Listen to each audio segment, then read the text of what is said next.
Frérot, on se retrouve aujourd'hui dans cette nouvelle vidéo. Aujourd'hui, on va continuer encore un petit peu la E36. Comme vous l'avez vu dans la dernière vidéo, on est allé faire le passage au banc. On a réussi à sortir les 192 chevaux d'origine. Donc en vrai, c'est pas si dégueulasse que ça. Le seul petit truc qui était pas ouf, c'est qu'au niveau du couple, on n'a pas réussi à sortir le couple qui était donné à l'origine. Déjà, on parle d'origine, tout ça, ça sera bientôt fini d'ici la fin de l'année. Normalement, après, on va être comme ça, mon pote. On va être là. Là, mon pote, ça va être une dinguerie de ouf. J'ai beaucoup trop hâte. En tout cas, pour la date, les gars, parce que pensez pas que je vais le faire là tout de suite demain. J'ai commandé déjà pas mal de pièces. Ça met du temps. Il y a beaucoup de délais sur les pièces un petit peu performance comme ça, genre les joints de culasse, les collecteurs d'échappement, tout ce genre de choses là. Ça prend vraiment pas mal de temps. Je prévois de faire le montage turbo que une fois que j'ai toutes les pièces. Donc là, j'ai tout calculé. Normalement, je suis censé le faire fin de l'année. Mais c'est pas grave, entre temps, on va faire encore pas mal de choses sur la E36. Il y a plein d'améliorations à faire. Qui dit turbo dit plus de puissance. Et plus de puissance veut aussi dire qu'il va falloir renforcer le châssis. Donc on va commencer par ça. Déjà, tout montre arrière, on va pouvoir s'attaquer à ça parce qu'il est tout d'origine. J'ai peur vraiment quand on va l'enlever et de voir ce qu'il y aura en dessous. J'espère que le châssis va pas être déchiré ou quoi, sinon on fera réparer ça, il n'y a pas de souci. Forcément, hein, les gars, un prépa turbo, on va faire un arceau. L'intérieur, j'ai prévu tout un truc, vous allez voir, ça va beaucoup changer. Bref, je vais pas vous spoiler. Aujourd'hui, de toute façon, on va pas faire ça. Aujourd'hui, on va essayer de régler un petit souci qu'on a rencontré ensemble dans la dernière vidéo. Vous avez vu que quand je l'ai démarré, il y avait un claquement. Vous étiez nombreux à me dire que c'était des bruits de poussoir. Sauf que en vidéo, c'est vrai que ça retranscrit pas exactement la même chose qu'en réalité. Un bruit de poussoir, ça ressemble vraiment pas à ce que moi j'ai eu. Pour être sûr, ce qu'on va faire, c'est qu'on va redémarrer tout de suite la E36. Elle a tourné il y a 2 jours. Quand on a fait le passage au banc, elle devrait moins claquer si c'était des poussoirs. Donc c'est parti les gars, on démarre la E36 et on regarde ça.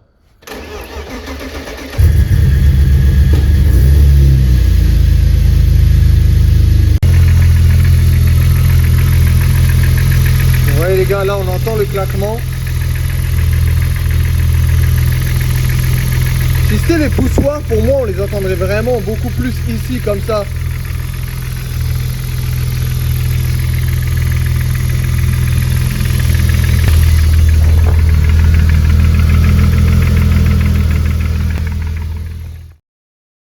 On se retrouve pas mal de temps plus tard. J'ai continué de démarrer la E36 plusieurs fois dans la semaine, laisser tourner plus longtemps et tout pour voir si c'était les poussoirs ou ce que ça pouvait être d'autre. Et le souci est toujours pareil. Il y a toujours le claquement. Il est peut-être un petit peu moins qu'avant, mais il est toujours présent et toujours qu'à froid, à chaud, il n'y a vraiment rien du tout. Et comme je vous l'ai dit, moi je pensais que c'était un bruit de coussinet. J'ai demandé l'avis à 2-3 personnes et elles m'ont toutes dit que théoriquement, c'est pas possible que ça soit ça, puisque si c'était les coussinets, c'était pas censé s'arrêter une fois que la voiture était chaude ou quelques secondes après avoir démarré. Oui, il continuerait vraiment tout le temps, alors que moi, c'est vraiment pas le cas. On m'a dit que c'était possible aussi que ça soit mon tendeur de chaîne, donc celui-là qui est juste là sur le côté, qui fait plus trop son job. Mais après, pareil, je comprendrais pas pourquoi ça le ferait que à froid. Je sais pas si je vais encore faire un roulage avec la E36, encore avec le M50 stock dedans. Donc, est-ce que je continue à me faire chier à chercher le bruit, sachant que je vais très certainement plus rouler. Donc autant peut-être laisser comme ça et attaquer tout le reste que j'aimerais attaquer pour le projet turbo. Parce que comme vous le savez, j'ai vendu le 21 pour ça. Et d'ailleurs, les frérots, je voulais m'excuser si en ce moment il n'y a pas énormément de vidéos. Avant, j'avais un bon rythme. Je sortais une vidéo par semaine, on était bien, c'était top. Depuis que la E36 elle est plus à la maison, c'est plus moi qui gère ce timing-là. Ça veut dire moi juste j'attends. La E36, projet turbo que j'ai envie de faire. Donc là, je me suis décidé enfin à vraiment franchir le pas, me dire ça y est, c'est bon, on se lance à fond là-dedans, on y va, c'est parti. Il faut réfléchir à qu'est-ce que tu veux mettre comme pièce, comment tu veux faire ton montage. Il y a vraiment plein de choses qui rentrent en compte que moi je pensais pas parce que forcément moi les gars en projet turbo ou quoi, enfin même en turbo tout court, j'y connais vraiment que dalle. Là je vais tout apprendre, tout découvrir. Le M50B25 du coup pour l'instant on va le laisser tranquille vu que de toute façon je compte plus faire de roulage jusqu'à la fin de l'année. Il n'y a pas de problème, s'il y a le petit claquement, ça ne sera pas dérangeant vu que je ne vais pas rouler. Je la démarrer peut-être 1 ou 2 fois à chaque fois pour la mettre dehors, la re-rentrer. Ce n'est pas ça qui va faire grand-chose. Et pour la suite de la vidéo, on va s'attaquer à quelque chose que j'avais envie de faire depuis tellement longtemps sur ma E36 et qu'on va faire du coup aujourd'hui. Donc là, on ne voit pas grand-chose et qu'on a la chance qu'aujourd'hui, il fasse beau, il fait bon. Je vais sortir la E36 et je vous parle de tout ça directement.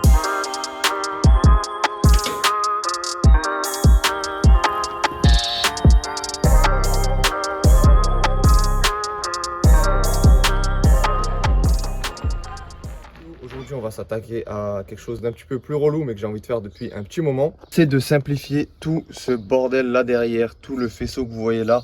Il y a la moitié des trucs qui maintenant vont me servir à plus rien, puisque on va supprimer beaucoup de choses. Le bloc chauffage par la suite sera aussi amené très certainement à disparaître. On va vraiment garder que l'essentiel pour être un petit peu moins emmerdé à galérer là en dessous. Ce que je vais faire, c'est que là je vais déposer le tableau de bord, comme ça on aura plus de place, on verra beaucoup mieux chaque fil où ça va passer et tout, parce que j'ai pas envie d'enlever ça non plus à l'arrache, à juste couper et laisser tout traîner. J'aimerais bien enlever tout ça proprement, que voilà, qu'on soit pas emmerdé par la suite. Let's go, on enlève le tableau de bord et on voit tout ce qu'on a enlevé.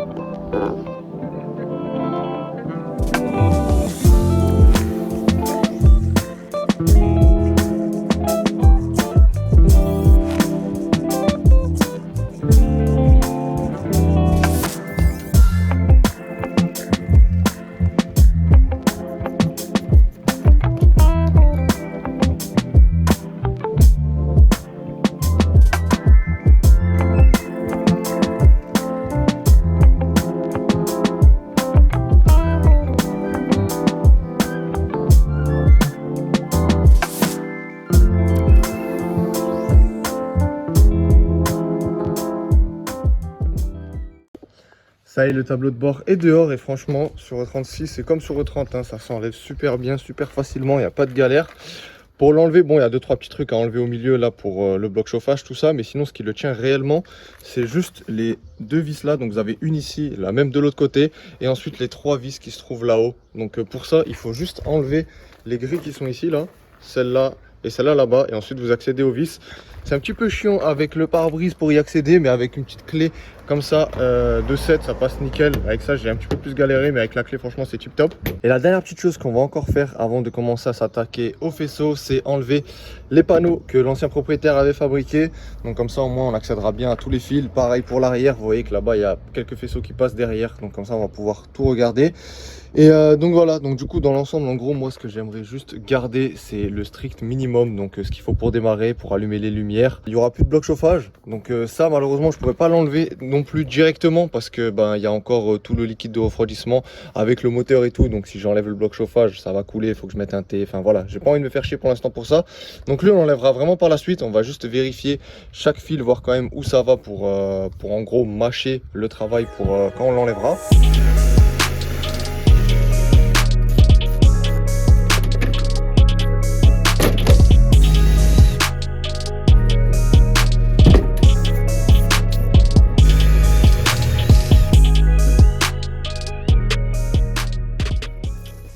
Bon ça y est les gars, maintenant que j'ai enlevé tous les panneaux de porte partout, on a accès vraiment à tous les faisceaux, tout nickel. On va pouvoir commencer à tout enlever. On va s'attaquer directement à tout ce qui est dans la portière. Donc la centralisée, ça on va dégager, on n'a plus besoin.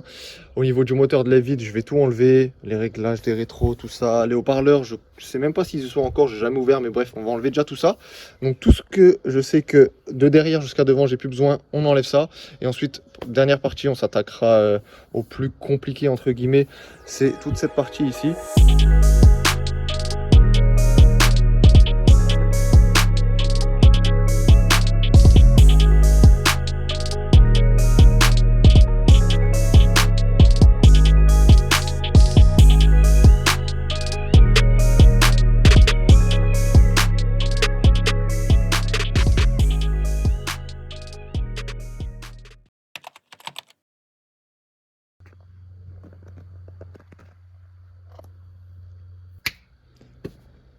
Et voilà, tout est passé de l'autre côté. Je vous ai passé un petit peu tout ce bazar. Parce que bon, je vais pas vous mentir qu'à regarder, ça va pas être non plus incroyable de regarder que des accélérés.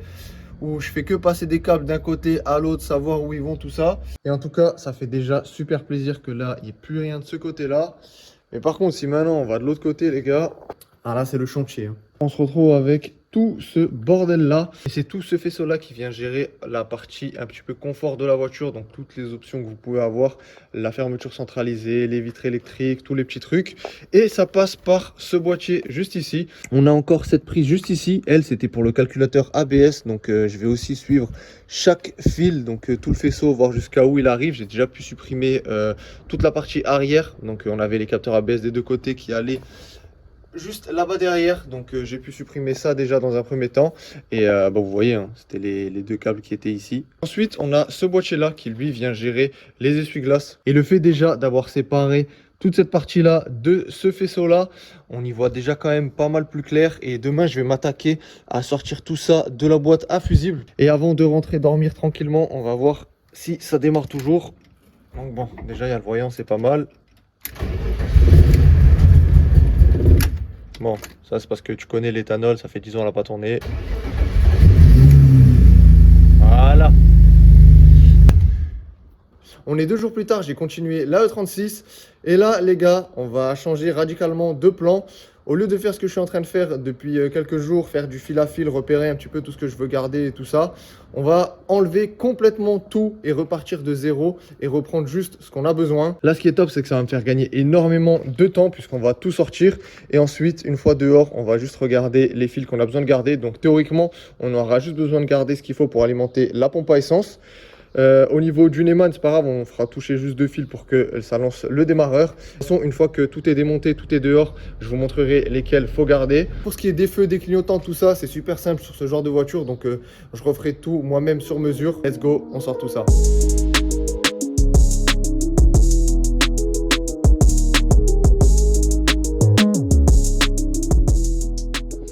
Et voilà les gars, le faisceau habitacle est dehors. Et comment ça fait plaisir de voir à l'intérieur sans plus aucun fil. Ça va être beaucoup trop stylé quand ça sera tout terminé.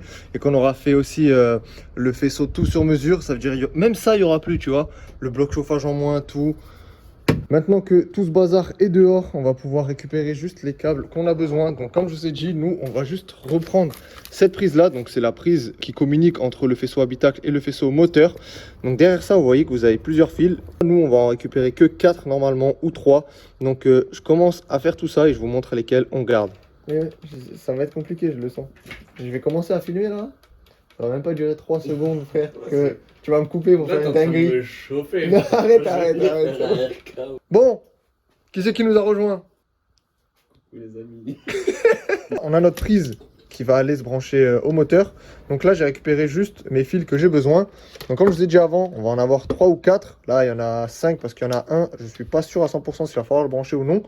Donc du coup, je l'ai quand même laissé. Mais dans tous les cas, on a le bleu qui est là. C'est pour l'alternateur, donc pour qu'il puisse charger. On a le vert et violet. Lui, c'est pour la pompe à essence. Ah, j'ai dit quoi il y a 3 secondes? Ah, j'ai chopé un gros poisson. Putain de merde là. Il part quand même comme une victime. Non, moi je pars, sinon je me fais engueuler. Je t'attends à l'extérieur. Ferme la porte, s'il te plaît. On va faire ça vite parce que Justin il va revenir dans à peu près 30 secondes, je pense. Le gros jaune et noir pour le démarreur, ça pour l'après-contact, ça pour l'alternateur et ça pour la pompe à essence. Normalement, avec ça, si tout est bien comme il faut, on est censé pouvoir démarrer. Donc on va essayer ça. Et là, ce que j'ai fait aussi, dans ce faisceau-là, j'ai récupéré le faisceau juste pour la pompe à essence. Comme ça, je vais pouvoir remettre la cosse ici. Ça, une petite masse, je vais la mettre à côté quelque part sur la caisse. Et ce fil-là de la pompe à essence, je vais le ramener directement au plus devant. Donc bon, on va voir si tout ça, ça fonctionne. Bon alors les gars, on se retrouve sur la voiture avec tout branché. Donc comme je vous ai dit, j'ai branché ma pompe à essence donc avec la prise d'origine et le fil d'origine. Hein, j'ai juste repris ça de mon faisceau d'avant. J'ai tiré juste une masse jusqu'à là-haut. Comme dit, c'est temporaire, c'est juste pour voir que tout fonctionne. Le plus de la pompe, je l'ai ramené comme ça, tac tac, le long. Il repart dans mon petit, ma petite connectique ici. De là, je suis ressorti. J'ai tout mis sur le plus qui va venir directement de la batterie. Donc j'ai là pour l'alternateur. Donc ça, en vrai de vrai, là, si je voulais, je n'étais même pas obligé de le brancher pour le moment. Parce que c'est uniquement pour que mon alternateur il charge. Moi, je vais pas laisser tourner la voiture. C'est juste pour la démarrer. Donc au moins, là, au moins, j'ai mes bons fils, j'ai tout comme il faut. Ça, c'est pour dire à la voiture, en gros, comme si j'avais mis l'après-contact avec ma clé. Et ici, on a le fil pour le démarreur. Donc théoriquement, avec ça, il y a tout qui est censé fonctionner. Lui, on verra si on en a besoin ou pas. Je pense pas, on va pouvoir sûrement le supprimer. Donc voilà, ensuite, juste ici, là, moi je ferai le petit pont à cet endroit-là pour faire la commande du relais. Et Inch'Allah, c'est censé démarrer. Coup de pompe.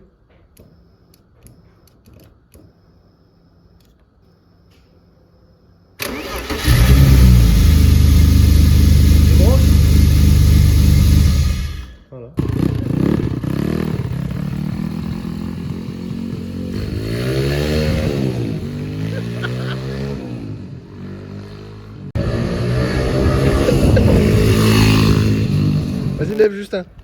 Si jamais il n'y a pas de frein arrière, si tu sens que tu te retournes, jette là, on s'en fout.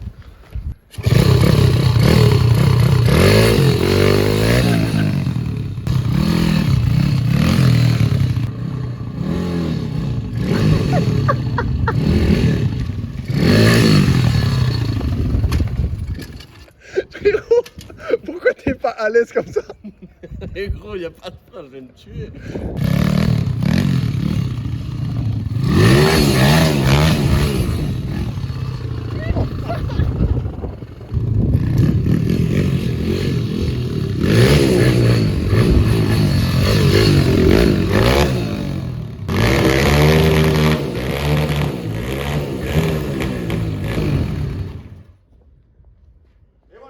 Ça y est, mission accomplie pour cette vidéo. La E36 démarre avec le moins de fil possible, c'est ce que je voulais. Et là, on est même beaucoup plus avancé que ce que j'espérais, puisque moi, à la base, j'étais parti pour quand même garder encore le Neyman, tous ces genres de choses-là. Et ça, c'est top, comme ça, quand on va faire le faisceau sur mesure, et je sais déjà, en fait, ce que j'ai à câbler. Et pour démarrer le moteur, je sais qu'il démarrera avec ces câbles-là, puisque là, il démarre. Merci à Morgan et Théo de Driftcar Performance qui m'ont bien aidé pour ça. J'étais pas sûr de tout enlever, ils m'ont dit vas-y enlève tout. Surtout au niveau de ces fils là, ils m'ont confirmé que c'était bon, c'était juste. J'étais sûr à 99%, mais vu que eux ils l'ont déjà fait, ils ont pu me confirmer qu'on était good au niveau du branchement. Maintenant, je sais que tout ça, je vais pouvoir le faire propre. Par la suite, quand je ferai mon faisceau sur mesure, on pourra enlever tous les fils là-dedans qui ne servent à rien, enlever bien les pins et tout. Là, tout est fait à l'arrache entre guillemets les gars, c'est juste pour être sûr de ce que j'ai à faire. Et surtout au niveau de l'intérieur, ah là là, ça va être beau parce qu'il n'y a plus énormément de câbles. Il reste encore juste tout ce qui est en Neyman. Ça, on l'enlèvera dans une prochaine vidéo. J'ai vraiment hâte de faire cet intérieur comme j'ai toujours rêvé. Vraiment épuré à 100% avec vraiment le strict minimum. Ça va être dingue, vraiment dingue les gars. J'ai déjà commandé mes petits borniers, mes petits trucs pour faire le faisceau vraiment sur mesure. Ça va être vraiment nickel. Et surtout, la voiture, je vais essayer de la faire la plus simple possible et le plus accessible sans qu'on voit énormément de choses. Donc comme ça, sur circuit, si jamais on aura un problème, ça va être super simple à dépanner. J'espère en tout cas, les frérots, moi, que la vidéo elle vous aura plu. N'hésitez pas à me dire en commentaire ce que vous en avez pensé. Comme d'habitude, pensez à mettre le petit like et vous abonner si ce n'est pas fait. Et sur ce, moi, je vous dis à très vite pour une nouvelle vidéo.